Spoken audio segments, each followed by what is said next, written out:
כשהייתי בת 6, אבא שלי נפטר מסרטן המוח. שנה אחר כך, אמא שלי כבר לא הייתה כשירה לטפל בי, ואני חשבתי שזה הסוף, שזה השפל של החיים שלי. בגיל 9, התחילו כאבי ראש חזקים.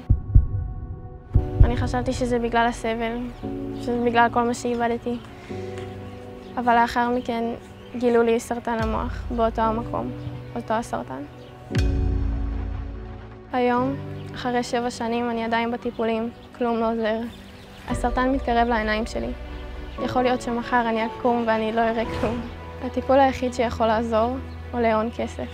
כסף שאני לא יכולה להשיג, כסף שאני לא יכולה לשלם. אני אף פעם לא מבקשת דברים כאלה, באמת. אבל אני רוצה לחיות, ואני רוצה לראות. בבקשה, תעזור לי.